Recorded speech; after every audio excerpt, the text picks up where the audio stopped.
Hello बच्चों, let's see this question. So the question is saying in eukaryotes the gene expression is regulated at. तो यहाँ पे पूछा जा रहा है यूकैरियोट में जीन का एक्सप्रेशन जो होता है किस किस लेवल पे रेगुलेट किया जा सकता है, ठीक है।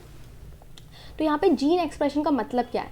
जीन एक्सप्रेशन का मतलब होता है कि डीएनए पे क्या पाई जाती हैं? जीन पाई जाती हैं, और ये अपने आप को एक्सप्रेस करती हैं प्रोटीन के रूप में, ठीक है। प्रोटीन कोई वर्क कर जाए, मान लो कोई भी प्रोटीन बनी है, फॉर एग्जांपल ग्रोथ के लिए कुछ प्रोटीन है, ठीक है, पाई जा रही है। अगर बॉडी में ग्रोथ हो गई तो एक तरीके से वो एक्सप्रेस हो गई। तो जीन अपने आप को एक्सप्रेस कैसे कर पाती है? प्रोटीन की सिंथेसिस करवा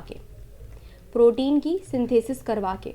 तो डीएनए से प्रोटीन की सिंथेसिस का जितना भी सफ़र है, ठीक है, वो पूरा का पूरा किस में आता है बेटा?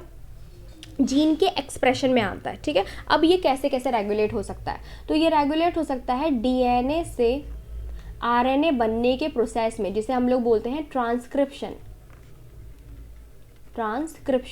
तो ये ट्रांसक्रिप्शनल लेवल पे भी रेगुलेट हो सकता है, ठीक है।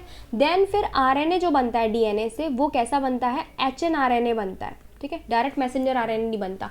एचएनआरएनए जो है इसको बोलते हैं हेट्रोजेनस आरएनए। इस आरएनए में एक्सॉन एंड इंट्रॉन दोनों प्रेजेंट होते हैं। तो एक्सॉन तो सही है क्योंकि वो कोडिंग सीक्वेंस है, लेकिन इंट्रॉन जो होते हैं वो नॉन कोडिंग सीक्वेंस होते हैं, उनको निकाल के बाहर फेंकना होता है। तो एचएनआरएनए से मैसेंजर आरएनए के बनाने के प्रोसेस में इसको बोलते हैं प्रोसेसिंग लेवल। क्या बोलते हैं? प्रोसेसिंग। इसको प्रोसेसिंग बोलते हैं। ये प्रोसेसिंग जो है 3 चीज़ें इंक्लूड करता है, ठीक है। एक तो इंक्लूड करता है ग्वानासाइन की कैप लगती है वो 5 प्राइम पे, ठीक है, और 3 प्राइम पे पॉली एडिनाइन की चेन जुड़ती है एक ये, और स्प्लाइसिंग, यानी कि स्प्लाइसिंग में क्या होता है बेटा?